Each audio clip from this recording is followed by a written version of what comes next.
We are live streaming on both Twitch, my Twitch, and on the Triple Nexus YouTube. So let's hope this goes fucking fire. And let's hope that you guys are doing this shit. Bird's figured out how to use the fucking soundboard today, bro. I have too much power in my hands right now. I'm sorry. Have me fucking rolling the whole episode. I'm Nerd Daddy, that's Burns, that's MD, and we're gonna yap today. And we're just gonna start with roasting fucking Dragon Ball, yo. Dragon Ball Daima, episode 20, came out, and oh my god, plot hole central, bro. What the fuck are we talking about? Yo, that ending was like straight ass, bro. That ending was such ass that like, he forgot to wipe when he made that shit. You know what I'm saying, bro? Like, that ending sucked. The animation in the beginning was great. You know what I mean? Like, the fight with Goma and everything, perfect. But then, how are you did not need to have him say, I've had Super Saiyan 4 the whole time. I trained with it. I think it was just underwhelming. It was complete flatline. Bro. And then Fusion Bugs, they used none of it. Vegeta, Super Saiyan 3, he still has. And weird that he never used it against Beerus. It's just like, what the fuck are we doing? Like, you also had no obligation to turn around and say that this was part of the canon Dragon Ball timeline at all. And now Dragon Ball fans are coping saying, it's canon, but it's an alternate timeline. Shut the fuck up, because they literally said opposite, you dumb bitch. It's just cope. Stupid fucking ending, and no, content creators aren't coming after you or your favorite show by criticizing it. Stop with that dumbass fucking take. I'll get back to that, but I want to hear what you guys have to say if you guys watch. I love how the biggest argument is currently about the canon. I'm not gonna lie, because I don't know why. I mean, I don't think it even needs to be canon. Like, we had Dragon Ball superheroes and people were completely fine with it, but people just really want to wedge into the timeline that Super Saiyan 4 is now canon. Vegeta with Super Saiyan 3 is canon, even though it makes no sense to the actual plot whatsoever. And with the cope about it being an alternate timeline, that doesn't make it canon either, though. That's just that's a complete alternate timeline. It's like saying there's a difference between anime canon and manga canon. Like, when there's something different shown in the anime, like, it's like, okay, that's the anime continuity. That has nothing to do with the manga, though. It would be the same thing. It would be its own little thing to just sit down and enjoy. And I'm not gonna lie, just turn your brain off. That's really what I think Daima was. It was literally just to turn your brain off, enjoy, sit down, Dragon Ball's back, and that's it. Don't look any deeper into it, because it's not that deep. Bro, come on. Didn't you know that, like, every single movie and every single fucking filler episode and every single fanfiction, they're all just alternate timelines, bro? Like, they all happen. It's not on the same timeline. Yeah, it's all timeline. It's all different timelines. Bro, the fanfiction I made when I was like 12, bro, it's just a different timeline, dog. Like, exactly. I mean, that's what Toyotaro did, and it worked. and it came to life. Goku taking off his shirt, just saying Goku solos, and that's it. It's canon now. It's timeline. It's alternate timeline, bro. Goku solos. Bro, Super Unk, bro. It's just an alternate timeline. Super Unk. Is what the fuck you mean? Yeah. But yo, bro, I said it before, and I'm gonna say it again. Toriyama is just trying to have fun, bro. Dragon Ball is a comedy series. Toriyama is just trying to have fun. Like, he does not fucking care about your power scaling. He doesn't care about, like, the fucking, but this timeline is technically canon to this timeline, which is, he doesn't care. He's just trying to have fun, bro. He's just trying to draw cool stuff and have fun. Like, stop making it deep. That's what it's been like since the beginning. Yep. Yeah. No, I absolutely agree. Listen, but in my opinion, though, if you're gonna do that shit, then just don't. Like, they went out their way to say it was canon beforehand. Don't do it. I would have been so fine with Daima if you just at the beginning were like, "Yo, this is just a non-canon fun story." Like, all right, then everything that happens with Daima is separate. Then no plot continuity or plot problems with plot continuity. You know what I mean? Now you got Dragon Ball fans defending with their life the canon of Daima. Like, it doesn't never need to be that serious, bruh. Oh, well, he didn't use it against Beerus because he just didn't feel the need to, and it never used Super Saiyan 4 because he was lying when he said X, Y, and Z. Shut the fuck up! Shut the fuck up! Shut up! Nobody cares. You know, I've never seen a coping ass fan base like Dragon Ball fans, bro. I saw Pin. I saw Pins get ripped apart in his comment section because he was like, literally. Pins, he doesn't like one aspect of one thing. Everyone just like lost their mind. He was like, I loved all 19 minutes, 19 episodes in 10 minutes of that fucking series besides the last 10 minutes. And you guys will turn around and say that I don't like it, bro. It's like, dude, no. You literally can't criticize anything anymore, bro, in the anime community at all. People get so fucking tight about any sort of criticism whatsoever. It's They so think it's like stupid. a physical fight. Like they're actually getting punched in the face when you disagree with something. Take it Bro, that's why personally. that's why I made like after like my like video about like Reddit's. I like thought to myself and I was like, you know what? I like Dragon Ball way too much to start trying to start beefing with like the toxic side of the community. Like I'm not gonna let them ruin this series for me, so I'm just gonna like not engage with them. Yeah, I feel that. Oh, we got Don't people. fuck with us Wait. Dragon Ball fans. We don't read. We got a live chat. Hello, people saying, "Oh, what? We got a live chat on YouTube. People can chat and we can see it." I had no idea. Yo, for anybody who's tuned in on YouTube right now, what's up? If we're talking about things and you have opinions now, sorry, just a quick cut into that conversation. If you guys have opinions or anything like that, you want things to talk about, you got questions for us and all that, we will talk about it on stream and all that. We'll have that included. I had no idea. We're just testing this out for the first stream, but that's just dope as fuck. I had no idea. Yeah, but it's you know what? Back to the topic at hand. It's really never that deep, and Dragon Ball fans are just taking that deep. Dude, I also used to think, like, when I first started watching One Piece, bro, that it was that deep. Like, I was, like, people would be like, or I would argue with my brother about the pacing, and I'm like, well, you can't say anything about that, about the pacing, blah, blah, but then turn around and be like, dude, if I turn around and admit that One Piece has pacing problems and still say that the story's good, that doesn't change fucking anything. Right. Two things could be true at It's once. a valid criticism. The story could be insanely good, but it could have pacing problems, which to me, both of those things are fucking true. Because then, if you turn around and say it has bad pacing problems, but we love this show, they turn around and make a remake of it. Oh my god! And we get more One Piece content. We fix it. And now it's for Dragon Ball. It's like if people turn around and they're just like, you can't say anything bad about Toriyama. You can't talk about any of the plot, anything whatsoever. Now it's just gonna be the same thing over and over again as it keeps on going. It's just gonna not really care about the plot in Super. It's not really gonna care about the plot if they do another spin-off show. We just don't care. You know what I'm saying? And that's why it's like. That's what like irritates my soul whenever you like whenever you like say that you don't like an aspect of a thing, people immediately say it's hate. Because it's so funny because like I remember seeing a thing where like Kubo said that he hated the Bleach anime. I guess he's a fucking Bleach hater now. Like what the fuck? Yeah, said it the himself. dude made the fucking his own story, bro. Yeah, it's OD. It's OD. But it's just throw around the word hate a lot. Throw around all this shit. It's just so frustrating, dude. Any talk is so fucking frustrating. I need to like take my ass and like just fucking put myself aside for 2 seconds. Just the shit you see people say in comment sections and everything. It's just like hair fucking pulling. You know what I saw on fucking Twitter today? We're gonna switch fucking. We're gonna meld this topic in together, bro. I think we as humanity have gotten dumber. I think the more we have access to information and knowledge, the stupider we become. Solo Leveling episode 10 came out. I think episode 10 or 9. I forget which one that just came out. The most downvotes ever on Crunchyroll. Ever. Dislikes for an episode. Ever. And you know what the fucking episode was for anybody who didn't? Jinwoo woke his mom's ass up from eternal slumber and had an emotional moment where they had him showing more emotion in the anime than they did in the manga. He was crying more and she was crying back to him. And that shit got the most downvotes ever. You know why? Because Solo Leveling fans cannot understand anything deeper than punch, punch, stab, stab. And that's fucking it. People have literally said, we watch this for the aura farming, and that's it. And you know what? That fucking hurts me. That's hurts me. That's ridiculous. That's what happens when a bunch of dumb fucks go and all watch a show together because we just like aura farming and not the story. And then you get an actual episode that means so much to the story, and people are like, oh, I fucking hate it. Get smart. If we're gonna talk about shit, get fucking smart. I'm so sick and tired of ripping my fucking brain cells out for stupid ass arguments, bro. Oh my fucking god. And that's what happens when you get too deep down the Twitter rabbit hole of people trying to get on the... Oh, Sungjin, he's so cool. He's aura farming. He's the strongest character. He'll be... Look at how cool this guy is. The second he shows an ounce of emotion... I saw people posting photos of them with guns to their heads because of that shit. They were like, he's not aura farming right now. What are we talking about?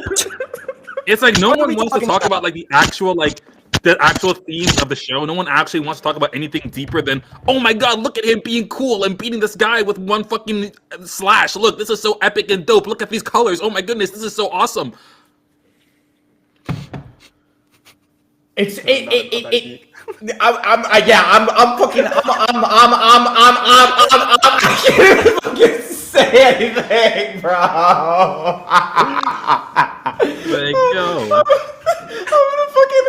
My head's gonna blow up. And bro, that's what I was talking about, like before, like when we were talking about this briefly before. It's like the same level of shit of people who say like, "Oh, Vinland Saga fell off after season 1." Like, Yo, you cannot tell me. That was the I have no enemies. That's. I'm gonna punch my microphone. I'm so fucking worked up. I'm legitimately gonna kick it because Vinland Saga season 2, some of the best art I've ever seen in my life, dude. You cannot tell me that's not one of the best character arcs, even as overseas. 100% facts.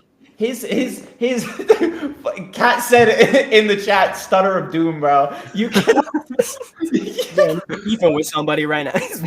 You cannot tell me it wasn't one of the best character arcs, and people will just focus on the fact that there wasn't fighting. And you know what? That got me within the first 4 episodes of the first couple episodes of season 2. I was like, dude, I can't wait to watch Thorfinn kick some fucking ass again. And then as it's going on, I'm like, wait.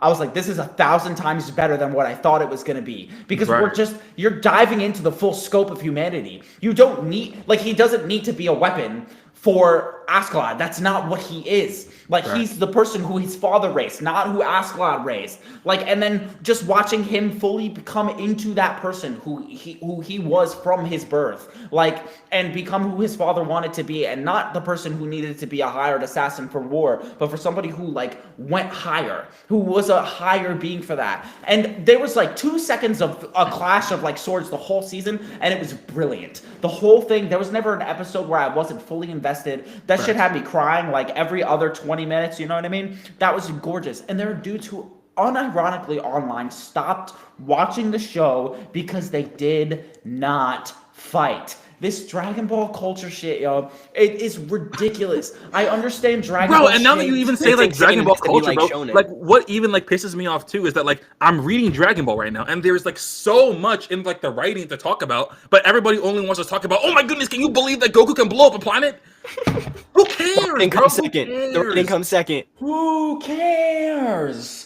Who cares is right, dude. They just use it as a stepping stone to get to more stories so that the story could expand, so that they could keep expanding upon the Dragon Ball world. And then you have dudes, you argue about shit on fucking line. You talk about power scaling, and you say authors don't care. And they're like, but Dragon Ball, they actually do care about power scaling in the Dragon Ball world. And it's like, no, he doesn't. Like, that's how power levels work. Exactly. And see how fast that falls apart. He doesn't. He legitimately doesn't, bro. It's so frustrating. Gunny just said in this chat, people like fights more than story. And you know what? They fucking do. And it's sad. It's so sad because we get like in Solo Leveling, there's been like 3 main fights in the 13 episodes, bro. What about the 4 other episodes in between? What else do we get then? Nothing. To you, it's nothing. They just like ignore brain off. No fight. Episode bad. Ooh, yay, fight. Episode bad. Wait, who's Jinwoo again? Who's his mom? Ew, get this bitch off my screen. Bad. Oh, ogre fight. Yes. Like, wait, who's Jinwoo again? Who's his dad? Exactly, because they just have no idea what the fuck is going on. It's so. The Shonen effect. The Shonen effect, bro. I can't speak right now, bro. And bro, that's why it's like people will like say like, oh, this is why people will say like anime is so like lame and corny, because like everybody just ignores the writing and just like wants to focus on muscular guys punching each other. Oh my god, facts, yo. Facts. Muscular men punching each other. Gotta love muscular men punching each other. Damn straight. Well, and that's why I think also One Piece, sorry to bring it back, you just have to. I think the animation or the newer animation style that it had in Wano was such like a breath of fresh air for the One Piece community, because in order to get attached to that anime, there was nothing to get focused on more than the story or other than the story. The fights, I mean, I like the Rob Lucci fight like back, like when it was just kind of like that 90s style of just pure hands. Still look good. Even for that, like the episodes in hand, like literally just straight hands, bro. They're just fucking throwing hands. For those episodes in the middle, it was way less about animation animation and more about we're carrying this shit through the story. You're here for the story ride, and that's fucking it. And then they said, you know what? This anime, we're finally gonna give the people what they want and give animation and stuff. And then the fucking Oda having the full the comment. If you didn't read beforehand, you don't need to. One Piece story begins now, like ruining the whole fucking thing. Now you have people watching Wano being like, Gear 5 sucks. Oh my fucking god, bro. Oh my god. Just not understanding the story. Like, let me get on right now. Bro, and that's like part of the reason why, like, low key, like, I know it's gonna sound like hate, but I wish they didn't like elevate the animation past like the animation that there wasn't whole cake, because that way people wouldn't be coming to look at pretty impact frames and would be focusing on the actual writing. I mean, they should be able to focus on both, to be fair. Like, I don't know why they should, but I don't know why it's so hard to do. Is he like, oh, it's pretty and I'm paying attention, not just looking at flashing lights going across the screen and just zoning the fuck out completely. I mean, but I think the remake's gonna help with that too. It's gonna get a lot of people that couldn't get into it again. As much as I think that it doesn't deserve it, it will help with that. Yep, honestly, dude, and like I think it just genuinely goes back to the point of we as a species have just gotten dumber. Like we have just gotten like the whole kind of you learn in school. I remember this lesson I had when I was in the 6th grade about like advertisements and stuff like that, and what really like catches the human eye, you know what I mean? And we had to like delve deep into advertisements and like what it was saying, or like what versus what it was really saying. It was like a tequila ad or whatever. Who's this marketing? And then what, like, why is this bad for like children our age to be watching this, being like, oh, this guy's cool, like we're gonna end up drinking tequila whenever we're young, just a thing like that. But how it goes back to like animation and stuff is like our attention spans are nothing, bro. Our attention spans, they have just gotten less and less, and that's literally thanks to advertisement and technology like booming. The three of us are on fucking TikTok, and we make short form content in order to get people looking. I was just looking today on my content because I had a couple days that were like lull in terms of views, and I was like, what's different? And I was like, I'm not like screaming at the beginning of my TikToks. I'm kind of chill because I've been sick for the past couple days. So I'm laying back and kind of talking in like a natural voice. And I'm like, wait a sec. I'm not like, I made a video about the spoiler and I was like, hold the fuck up. Dude, video, again, more views than I've had in the past week. You know what I'm saying? And that's because we're on a short form app where we need to get people's attention right away. These anime are the same thing. How are we gonna, as One Piece, get people's attention who we haven't had? We have the crowd that likes story. Let's expand it, and this is why One Piece has gotten more popular in literal flashing lights. We're gonna make flashing lights and pretty colors to get these dumbasses pulled into this fandom and being like, this animation's amazing. So let's make impact frames so people are like, whoa, what's this? Let's delve into this. What did this impact frame say when it said smoking on that Big Mom pack? We're gonna be able to divulge into that online and be like, oh my god, that's crazy. So people can look out for more impact frames, look out for more flashing lights. This fight's coming up from the manga. We're gonna know that it's more flashing lights and impact frames. Let's release the animator who's doing it before so people can get hype and look up their work beforehand. It's a genius marketing strategy, but it predicates upon the fact that we're fucking stupid, yo. Like, truly stupid. And I think, like, I was thinking about this too, and I think this kind of goes on to, like, the whole thing with, like, I feel like manga as, like, a whole is kind of, like, declining. And the reason for it is that people need, like, people's attention spans are so short. Like, so you have to, like, rush these, like, series just to get to, like, fights and hypes and aura moments for people to, like, care about it. Because I'm, like, thinking, like, I've been seeing so many of, like, my mutuals and stuff just, like, going back and reading, like, older series. And, like, no one is really talking about the new stuff. And that's because all of the new stuff is trying to appeal to, like, the modern audience. But the modern audience only cares about coolness and fights and hypeness and no actual writing. But, like, yeah, like, a manga with, like, cool moments and nice art will only hold you for so long, and then eventually if there's no substance, they're just gonna drop it. You know what I mean? But I feel like a lot of these, like, older mangas were prioritizing the writing, so it's like all these people are now going back and rereading older stuff because the new stuff is just not doing it, because it's like aura farming and fights is only cool to a point, but, like, it gets old to an extent. Well, a lot of new gen watchers don't want to be there for the setup.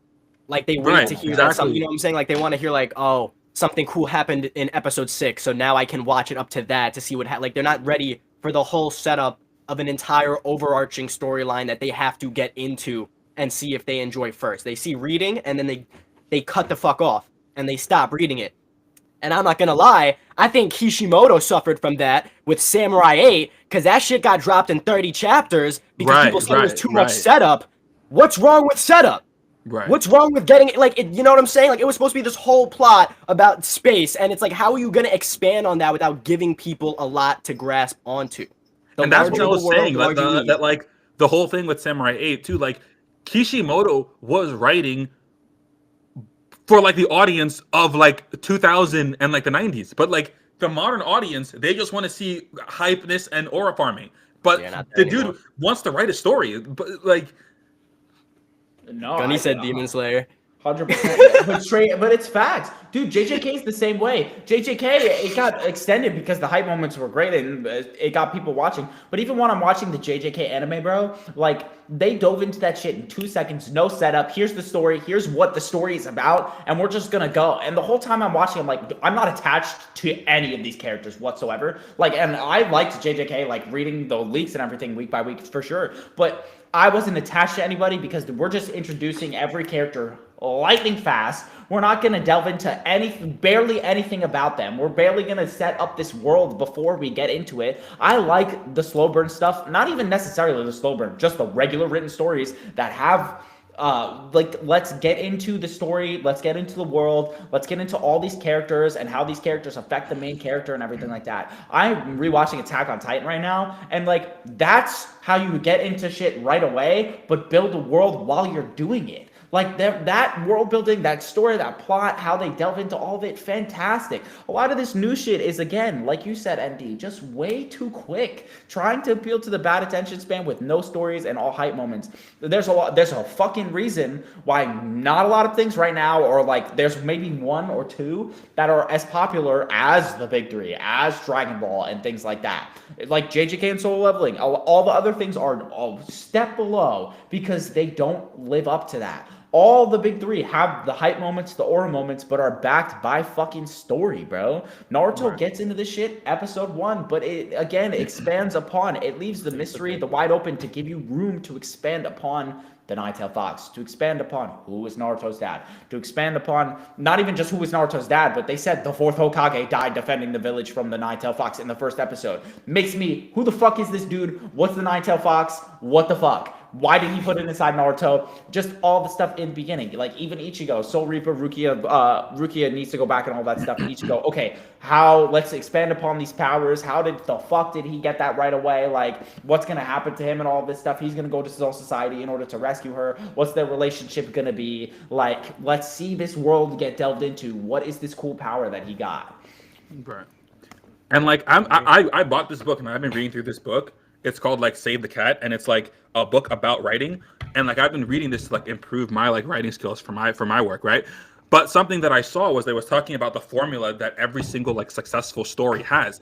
And it's, like, the beginning stage, like you talked about, the setup, like, is quite literally called, like, the status quo. It's basically just getting used to the world, getting used to the characters before the first major disruption, right? But, like, if you don't have that status quo stage of just seeing how the character is in their day-to-day life before a major disruption forces them into, like, the whole, like, new world, you're not going to care that anything is happening to the character. You know what I mean? And I think that's what, like, when we look at the big 3, for example, that's what, like, Naruto does, like, super well, right? Like, when you look at, like, Sasuke's character arc, for example, like, the whole part 1 is basically Sasuke's status quo until Itachi shows up, and that's the first, like, major disruption that, like, forces him into, like, a whole new, like, stage of life. You know what I mean? But everybody just wants you to jump right into the disruption with no status quo. But then, like, how I have no attachment to the characters, so I don't care what happens to the characters. You know what I mean? And that's why it's like, you can't rush it, because when you rush it, yeah, you have coolness and hypeness and aura right away, but then, like, I have no attachment to the characters, so I don't really care. Well, to add on to that, like, just for the example of, like, Naruto, so we see since the beginning, for example, that Sasuke always had an inferiority complex in some way, shape, or form. He wanted to compete with. It wasn't as bad as it was at the end of part 1, but we see those seeds planted there with his goal to try to kill Itachi. He comes over a little bit with Naruto, and they start becoming actual rivals. Then when he gets his ass kicked, those seeds get replanted again, and he starts actually resenting Naruto for growing as well. But, so this comes to this. A good story doesn't have a, and then setup, and then this happens, and then this happens, and then this happens, and then this happens. There's always something that is lurking in the background that you're able to pick up on and understand that's going to becoming an overarching plot. Like, you always, like, the second Itachi comes back, you know that he's going for Sasuke, and you know this is gonna fuck with Sasuke in some way, shape, or form, and you know it's gonna lead to something bigger. And it does. And we knew he was hunting for Naruto, the fourth Hokage's legacy. It wasn't just, here's Naruto. Okay, now the Chunin exams.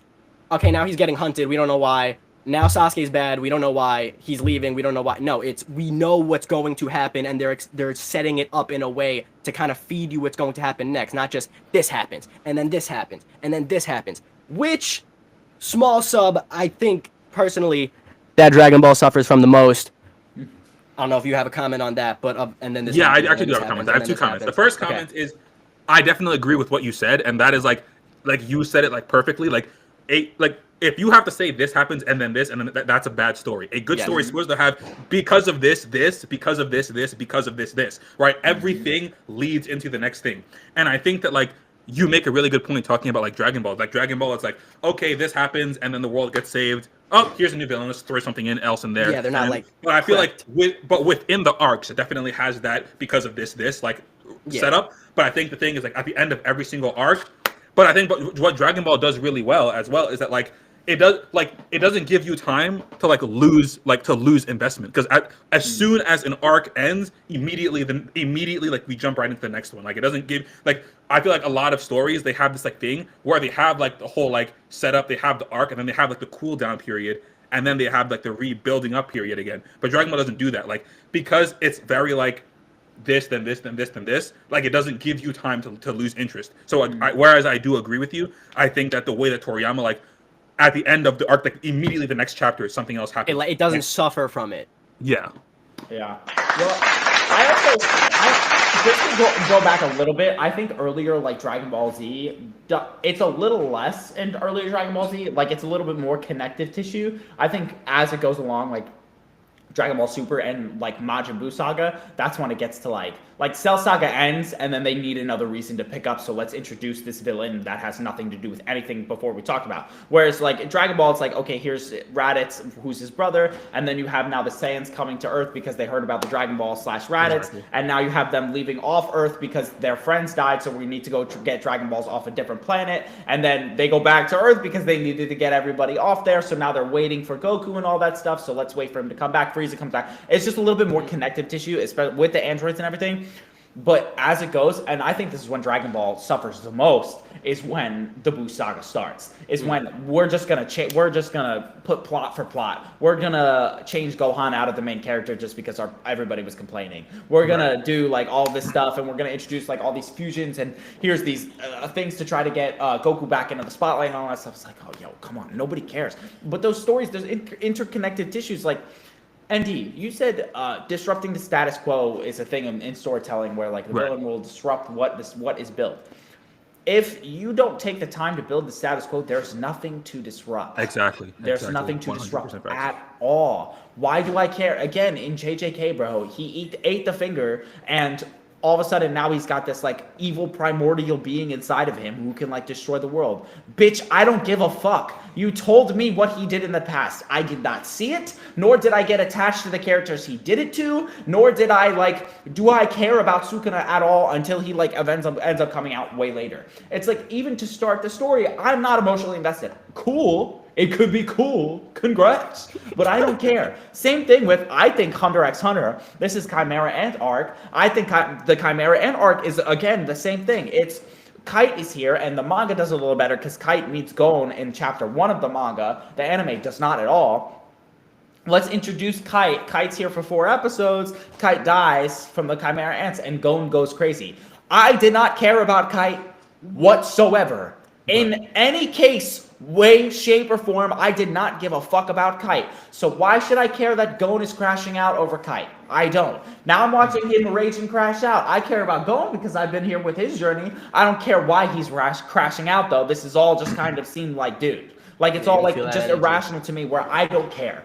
I care more when a story can just get you emotionally invested and intellectually invested at the same time. I'm rewatching fucking did I say Attack on Titan? Did I talk about Attack on Titan before? Yeah. Dude, my fucking brain. This is what happens when you have a stomach virus. But again, Attack on Titan, just the same back shit. That shit's in my fucking head. Attack on Titan gets me emotionally invested in 4 seconds, bro, because it's like, here's our MC who truly cares, and we're gonna have his mom get eaten by Titan in the first episode. That's how you do some shit like that. We're gonna introduce the problem.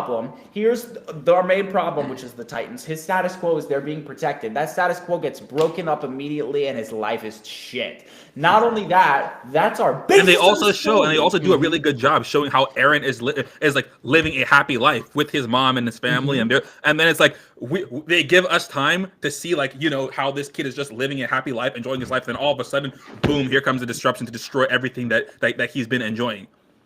And then they just fully continue to just destroy that status quo and be like, this is just never what you thought it was. Actually, it was Eren who made the Titan eat his mom in the first place. What the fuck? What the fuck? That's how you write a story, though. But that's how you write a story. Keep me invested. Keep the plot twists going all the time. And just, like, I can't predict what happens, and I care about everything. I care about everything. That's how you write fucking stories. You don't need aura farming. The aura farming comes naturally. If you have a main character well written, bro, Eren Yeager aura farms with every fucking breath he takes. They're not trying to have him do that. He's not supposed to be cool. He's not supposed to be this dude who you look up to. He's supposed to be like this murderous, like genocidal maniac. You know what I mean? Like, that's what he's supposed to be. But the aura comes off because he's a well-written MC. Yeah, you don't need to fucking... Right. When he went after Levi's team because they try to fight, I forgot her name, but you know, her on his own, and he turns back around because he was stopping himself from turning into the Titan.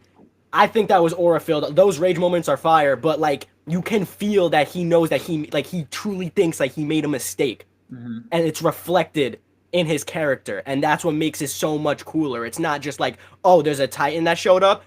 Like, no, there was build up to it that made it like you see emotion, the emotion that he's going through beforehand. Like, oh my god, everyone's fucking dying. Levi's crew is dying, and I told him I wasn't gonna turn. And I think, like, writing wise too, that's what makes like Berserk so good, because I feel like that whole thing with like the setup, like, right, the whole part 1 is basically like Guts setup, right? Like, the story doesn't the disruption of the story is the eclipse. But if the story started at the eclipse, who fucking cares? You know what I mean?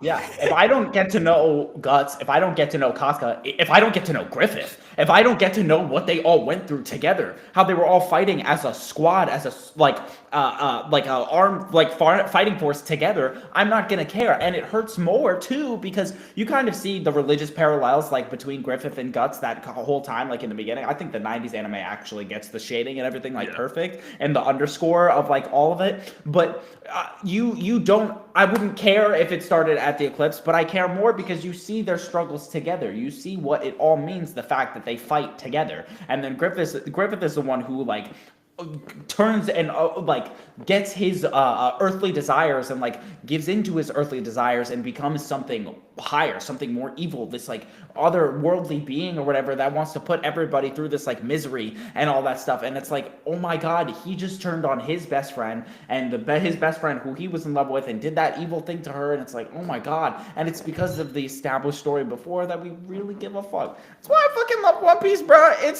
has some cool moments, but it's the character, like the shit that makes you care about it. It's really the shit that makes you care about it. And old Dragon Ball, that's why I'm pissed at fucking Daima. It's because old Dragon Ball really did make you care about it. Old Dragon Ball made me care about these characters, made me care about the story. It had me invested in the story. I don't want to have people in a fandom that I'm a part of turn around and be like, Toriyama doesn't care about plot holes, why should you? That's when you have failed. If you have to defend your author by saying he doesn't care about plot holes, why should you care about plot holes? What the fuck are you saying? Legitimately, what the fuck are you saying? I feel like people don't think that, they don't understand that plot holes are actually things that like fuck with the entire like continuity of the story. They think plot hole and they think it's like, oh, someone's age is just like said wrong in a couple of episodes. Like, it's like, how does this make sense? This person's supposed to be 9 when he's actually 16 at this time. It doesn't make any sense. But it's like, no, a plot hole is like we're actually missing an entire chunk from the continuity that doesn't make sense if you keep going through without adding extra context. So you like to complain, or not, I guess to complain, to try to defend and be like, there's plot holes, but why should it matter if there's plot holes? That's not a good thing. That's defending shitty writing. That's defending poop. You're taking poop, you're saying, I like this poop, so you should like it too. That's not how that works. I went to the poop deli and I got a poop. I like the poop. I like the poop. I like the poop from the poop deli. I like the poop and the poop smell. Poop on that poop deli. Oh, yeah, it's time with the poop smell on the poop. It's like, what do we, dude? I also tried. Well, I decided to watch AOT first, but this was when I was sick the other day. Was when I was going through like in my head for like an hour. I was like, do I watch AOT again or do I watch Naruto again? And I watched both first episodes. And just because my brother and his friend are watching AOT, I decided to do AOT. But Naruto's coming next, bro. Like Naruto again. The story that's watching Naruto right now. You're watching Naruto right now, okay? Yo, because that's gas. Just Naruto in the way that the story is structured. It's just like that's how you structure a story. You know what I'm saying? That's how you make us care about these characters. That's honestly, though, too, like semi-unrelated, to go back, it might be different with Attack on Titan. I don't know if I'm gonna rewatch Attack on Titan or not, but at least with going with anime like One Piece, Naruto, and Bleach, like older ones, and Dragon Ball 2 probably. Yeah. Seeing like things aren't exactly the same, if that makes sense. You always pick up on something that's not there, or even just little things where it's like these characters don't even sound the same because you've been locked in for way too long. Like you haven't seen it in a while, so you remember this and that. But it's like so with Naruto, when I started watching it, I'm on episode like 26 right now. I'm about to get into the Forest of Death. You know, it's about to be lit. Yeah. I'm listening to like Kabuto, and I'm like, he does not sound like he's gonna be a villain in the future. Like, he sounds like a stupid little nerdy 16-year-old that took 7 tries to become a Chunin. And then I know with hindsight, he's about to be a whole menace in the future, like an overarching villain. Like, looking back on that, it's like, that is so, like, cool. Yeah, I don't think anybody saw that coming. That nowadays. Oh, no, definitely no one saw that shit coming. Dude. I still didn't see that shit coming. I saw it. I'm watching it again. I'm like, no shot, this guy's evil. It's like my 11th rewatch. I'm like, what? No way. You kidding me? Dude, the best voice reveal, like villain reveal. That this is a surprise that this dude's a villain in my entire life. I will ever see anything. Nothing will ever compare to it whatsoever. Is kidding. It's just as I suspected. Fucking Toby's voice reveal. That's like, yo. But that's how you give mystery around the character and be like, this dude's such a bitch, bro. He's just like in the back of the Akatsuki, you know what I mean? Like, he's just one of them, like, wears a mask, all that stuff. And then it's actually, this is the guy who orchestrated everything. You know what I'm saying? Like, again, Aaron, this is our main character. Like Aizen. Right, he said, right. Like Aizen. But when I watched Bleach, I knew Aizen was When I watched Bleach, I did know Aizen was a villain, so I did not have that like hypeness behind it. But I did not know Toby like was gonna be fucking Madara / Obito, or Madara first, then Obito like after. Yeah, like that shit was fuck up and Google it. Now I do have to ask: do you think that do you think it was a retcon? Do you think it was originally Toby was originally supposed to be Madara and then he changed it, or do you think that he was always Obito? I think it was always Obito, because why would it be a retcon? Like, why, I don't know. Why would we think that it's Madara first? Because I feel like, because when he said that he was Madara, I feel like, I don't know. That's just a thought that just came to my head. And I was like low key, was he actually supposed to be Madara? And then later he was like, actually, let me make him Obito? I mean, unless he was planning on having Madara have fucking space-time ninjutsu since the beginning, which is a little, I don't know how that would have worked out in like the war. Like, can you imagine if Madara had Kamui? Yeah, like, you feel me? Like, I don't make no sense. If anything was going to be a retcon, I don't have an opinion on it. It was probably that Nagato had Madara's Rinnegan the whole time. Yeah, I think like that was, if anything's a retcon, that's probably it. Especially when you watch Nagato awaken the Rinnegan, and then it's like it's revealed that it was implanted in his face, and it's like, how did you put the Rinnegan in his face? But then he re-unlocked the Rinnegan on his own after his parents got murdered. If anything, that was probably it. But I think it was definitely supposed to be Obito from the beginning. Because it was always set up that Kakashi was there and he was at Obito's grave every day. So it was something important. And then, you know, at the end of part 1, they have Kakashi Chronicles. So we learned the backstory. It's like, okay, so why is it so important for us to learn about Obito and Kakashi's childhood, and why is it so important that he picked up on this message from Obito? So Right. I think that was definitely planned. Fair. Word. What wasn't planned is why you don't like Sakura. What's the word Bro, with that? I'm dude, like, yo, this is. I promise you, this is one thing that this is this is one thing that like will never change. I don't care how many times we have this conversation. I don't care how many different people. That is something that will never change. That will never Why? change. I've never liked Sakura. Why? Okay, Wait, so here's the reason why. yo. Obviously, first of all, like initially, we were primed to dislike Sakura right from the get-go when she did that whole shit, shitting on Naruto for being an orphan. That was like Another orphan, immediately yeah. like negatively primed me. Then we have the whole thing with like Sakura and her best friend Ino falling out over a boy. What? And like that also. That's what like, teen girls do. but that also like that was like double like ruined it. And then you have the whole thing of like Sakura just like being mean and like hitting Naruto and like, dude, why are you touching my man? Like, what? No, that's what fine. is your business, yo? Stop. Are you touching? But if my this nigga was to like nail? slap the dog shit out you, then he would be wrong. Like, stop hitting this man. What's wrong with you? And then it's No. like, on top of that, she was like, didn't really do anything like all throughout part one. And then I also feel like it was really cool how like they set up. I feel like it was cool how they set up right the whole thing, the whole like parallel with like right they had like with like Jiraiya and Naruto with like obviously Orochimaru and Sasuke. I feel like that was like perfectly connected. But then I feel like they just like took Sakura. It was originally Sakura was supposed to be like I don't know, like the Genjutsu specialist, and he was like, no, let me switch it to like let me like give her like the Taijutsu, and then like they did like a weird thing where like they switched it to like medical ninjutsu, and it was like, okay, well, we got Jiraiya and Naruto, we got Orochimaru and Sasuke. Let's just like schmooze Sakura in there with like Tsunade, with like no like to me it didn't like feel like the connection made any sense. And then it was like another thing for me is that like a lot of times when we see characters and like someone else made a video on this, like when you see characters who have like bad behaviors, like you like normally like the character has to have like a justifiable reason to have a bad behavior, right? Like Sasuke has a very justifiable reason to be the way that he is. I don't feel like Sakura had a justifiable reason for me to emotionally like let that shit slide. You know what I mean? And that's kind of like the part of like, the whole like Korra like discussion, right? Like the way that Korra behaves. Like, Korra doesn't have like a justifiable reason to like behave the way that she behaves. I mean, yeah. So like, when I see that, I'm just irritated. I'm not like, you know what? I understand that. I'm just irritated. You know what I mean? And then it's like we didn't really see. I feel like we didn't really see like. We saw everything that Naruto had to go through to like achieve like you know the full extent of his power, especially with like Kurama and the story writing with that. Right, we saw Sasuke's like character arc and everything he had to go through to like achieve his power. But again, I feel like so much of Sakura's like growth was just like off screen and just kind of like felt schmoozed. So I'm just like, oh yeah, by the way, and it just kind of felt like you know like she's like. She like does the whole thing with like Sasori where like she didn't even like do much, and then it was like Sakura just like kind of does like kind of like nothing. What do you mean she didn't do much?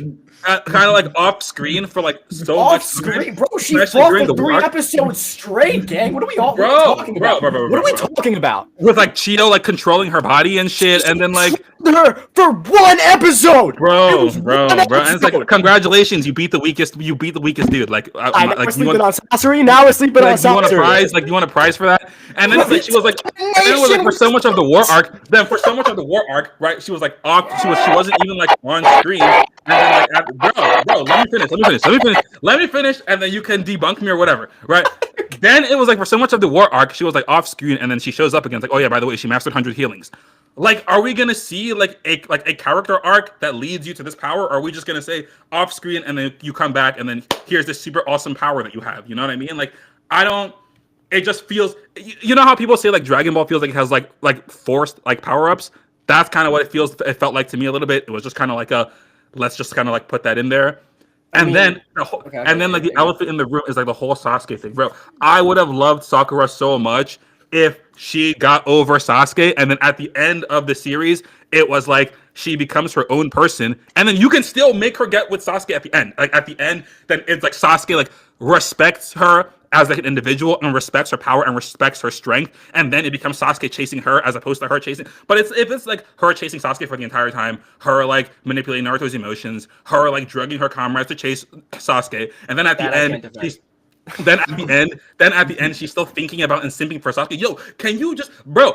And it's like people will say that I don't like strong women, bro. I want Sakura to be a strong woman. I want her to be her own person who is not worried about a man, bro. Let her be her own person. Let her be her own strong, independent woman, and then make it become Sasuke chasing her. Wow. Then I would have loved it. But like, I don't like. But then again, Naruto is one of like.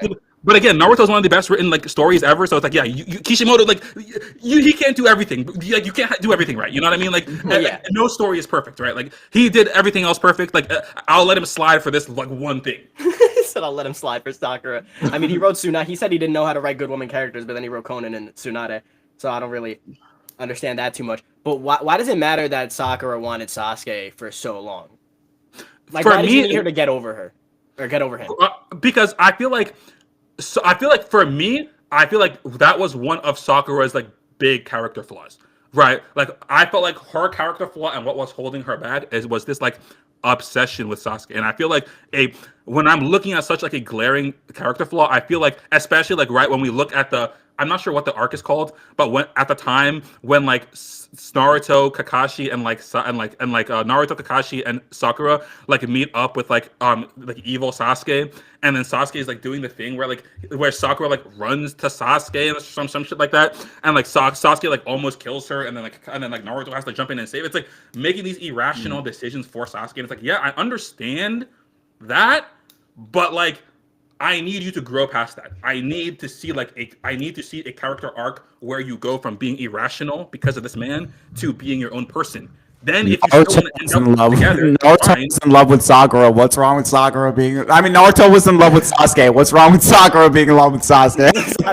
But again, right? No, but that's what goes back to right, like when you have like a justifiable reason for something, right? That's what kind of goes back to that, right? Like I can excuse Naruto's obsession with Sasuke because Sasuke is the only family that Naruto ever had, so I can see that and be okay with it. But Sakura had a family, so like, and had friends. So what's the rationalization for that? Burns, your answer to that. I mean, just as a spectator. And then also, wait, one more thing. You have to come again real quick. I had to reconnect things. And then one more thing too. I felt like Naruto's obsession with Sasuke was more of like, I want to save you from yourself. It wasn't like, I'm in love with you because you're cool and handsome and edgy. You know what I mean? No, I respect it. Wait, Sakura side or Naruto side? No, Naruto. No, for the Naruto side, it was like, it wasn't like, yes, Naruto was like in love with Sasuke, like obviously like in a platonic way, but it was more of like, you're the only brother I ever had. I want to save you from yourself. Yeah. Sakura's love for Sasuke to me was from the beginning, like it was literally stated like, oh, look, this guy in my class who's so cool and handsome. You know what I mean? So and it just kind of feel like, yes, like you said, yes, like it makes sense. Like teenage girls are like that, but can we have like a character arc of you going from here and going to here and becoming like I don't know. That's like for me, that's what I would have liked to see. Like I'm not the author, I don't make the decisions, but I'm talking about what I would have liked. Listen, I don't necessarily mind like what you're saying. To watch the glow up, to watch the training arc would have definitely. I feel like it's less story and more you want to see the growth of Sakura. Like you want that to just be developed more rather than the way the story went. Because the story, like if the story went from point A to point Z, you would rather not change point Z to point like X. You would rather see points B, C, D, like all that stuff leading up to C. Yeah, exactly. Because again, like. And it's like something else that I'm reading about in this book. It's like people don't really care about plot. People care about characters. People want to see characters transform. People don't really like plot is like just the context. But at the heart of every story is watching characters transform, right? That's what Naruto is all about. Like, right? Like Naruto making people transform, whether it's Neji, whether it's Gaara, whether it's Sasuke. You know what I mean? Like, so like. It's not even about, whether or not Sakura ends up with Sasuke. I just want to see her transform as a person, and I'm not really seeing that. I feel like in a world where just 2 seconds, Burns, and then you're good. You're the Naruto guy, bro. I got you. In the Naruto world of like a lot of character, like Naruto kind of evolving and going as. I don't want to say not realistic, but as the hero. He's the hero and he has the character arc that he needs to go through like as the hero in order to be Naruto. Sasuke has the character arc he needs to go through in order to be the villain. I feel like Sakura's character is rooted in realness, bro. Like, I feel like it is rooted in a realistic, like, a realism standpoint of, like, it's just how a normal person, not even necessarily a teenage girl, but, like, somebody who's just an obsessive young person who has a crush, if that person was thrown into your squad, you were watching them, you were watching everything that they were going through, them destroying themselves, and you just want to be the person who's there to fix it. And it's you as, instead of, like how Naruto got obsessive about Sasuke and saving him from himself, it's parallels with Naruto there, and she was the same.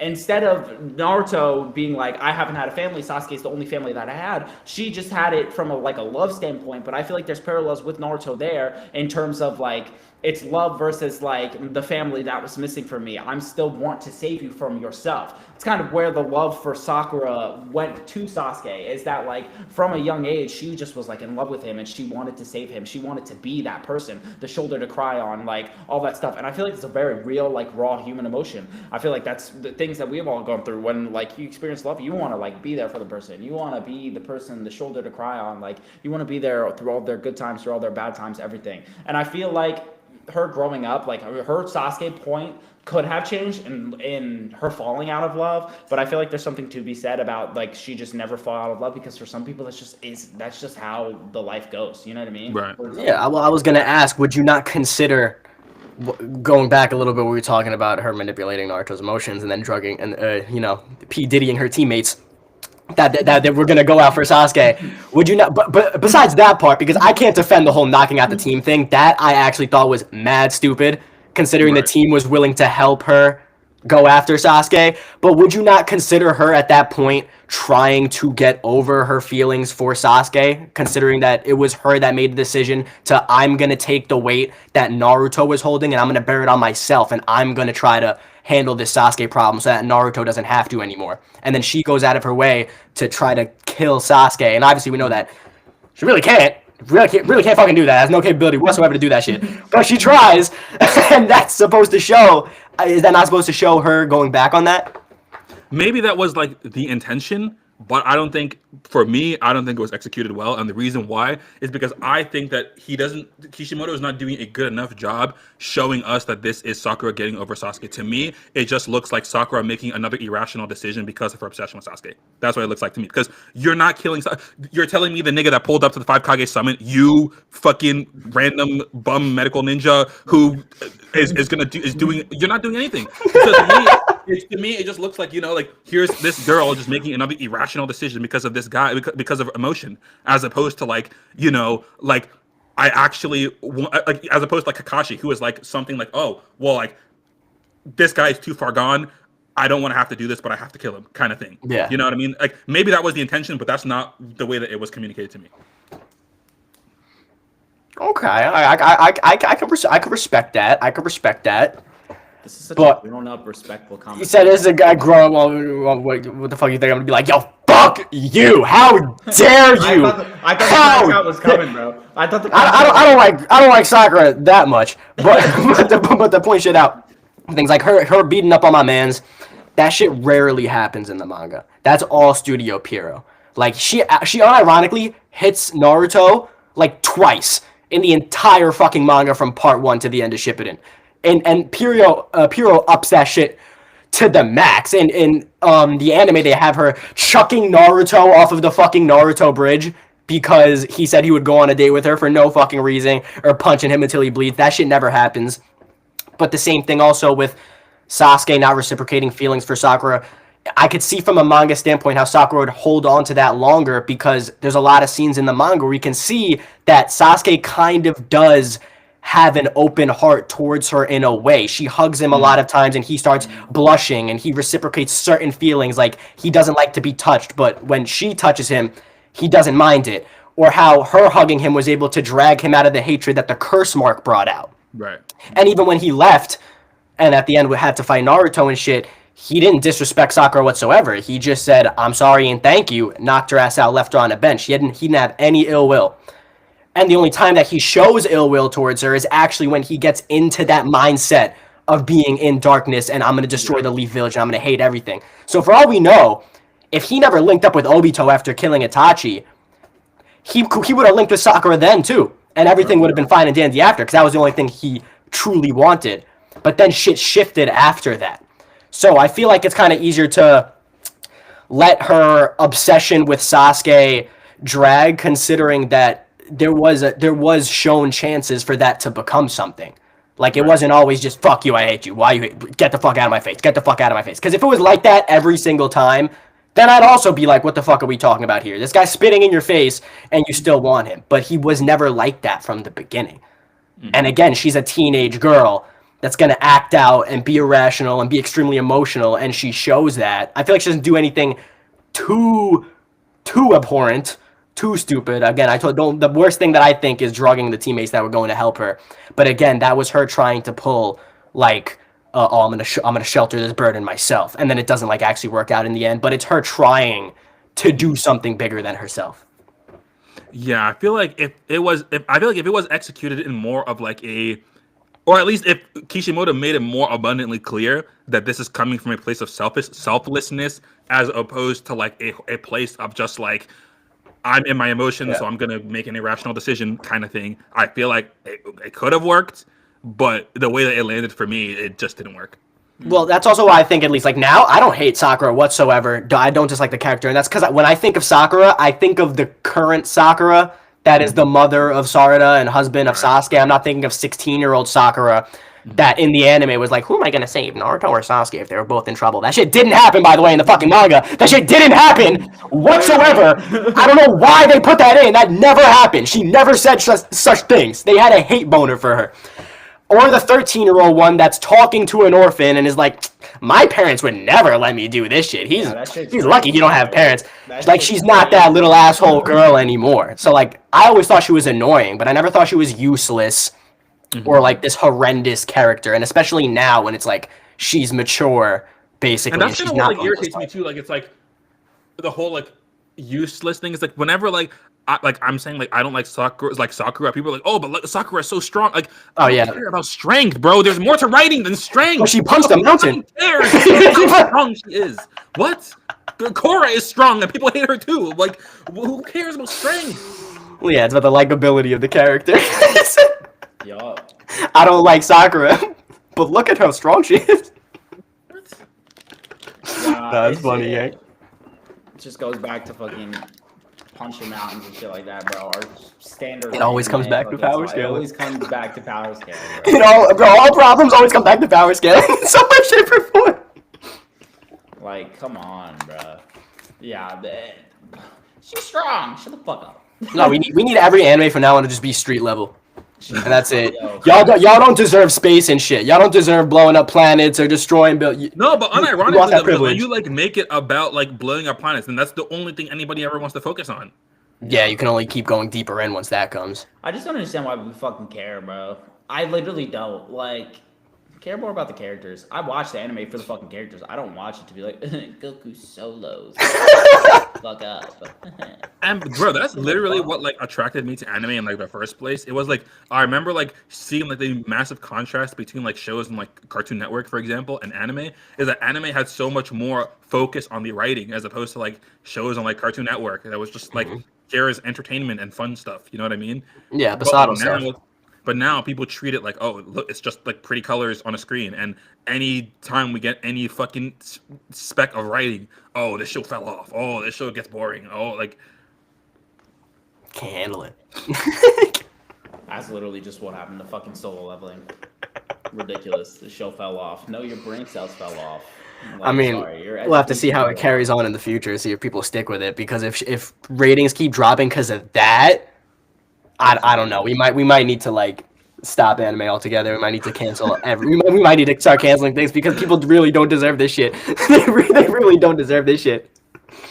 It's OD, bro. It's OD. Even Sakamoto days. Only Dragon Ball Super as an anime. How about that? Yeah, literally. Sakamoto days, same thing. It's not like people are like shitting on the animation because it's not like animated like fucking Demon Slayer. But like, dude, that anime has a good fucking story. Like, y'all just aren't gonna miss the story because you're so focused on the animation style, bro. Like, shut up. Shut the fuck up. I mean, yeah, it's the biggest focus. I used to have fucking arguments with people all the time about how like, oh, I had a whole thing with a dude because he was getting on my ass about how Demon Slayer was better than Naruto because the trees look better. Because the trees were colorful and purple. It was like, this is why Demon Slayer is better than Naruto. And it's Tanjiro walking down a fucking field of trees. And I made a video on it, and he responded to me, and it's like, no, you're not understanding. Because it looks better, it means there's more effort put into it. I'm like, what the fuck are you talking about? Shut the fuck up. Explain Muzan to me right now. Explain everything to me. I dare you. And I will compare it to Obito as a kid, and I guarantee he's wiping. Yeah. Out of my face with that. Fuck your trees. And honestly, I think that's like one thing I gotta respect about One Piece. I'm not gonna lie, is that like Oda's like style that's so like unusual. It's like he's just like he's not gonna like capitulate to this like drawing like this the expected style of like coolness and epicness. It's like no, if the art is your main focus, you don't deserve my story kind of thing. You know what I mean? Yeah, exactly. Yep. And it still will have good art. It still will have all that stuff. But it's like, if you're going to focus on my goofy character designs, you don't understand nothing. And that's a fucking perfect ass place to end this motherfucking podcast. Yo, talk about one topic throughout the whole fucking thing. That's crazy, bro. One topic took us an hour today. That's one. All right. There we go. That's episode 7. We live streamed it. We got people in the chat today. We're just going to live stream every week. We'll give you guys more updates on when the live streams are going to be from week to week. Hopefully, we can give you like a day before. We usually record on Sundays. I feel like Sundays have been like our group time just because weekends are kind of hectic. So we'll try to get like a set time for you guys. If we can't, we'll let you know beforehand. I'm Nerd Daddy. That's Burns. That's ND. Thank y'all for tuning into this episode this week. Tune in next week for the live stream. We're going to talk about shit. And I know it's going to be a One Piece focused shit because Loki got out those fucking chains this week and he's going to fight Luffy this week, bro, during this chapter. So we're going to see some shit. You know what I'm saying? All right. Peace out, y'all. Everybody have a good night and tune in next week for the next episode. Stopping. Bingo. How we doing? Yo, that was fire. Come on now.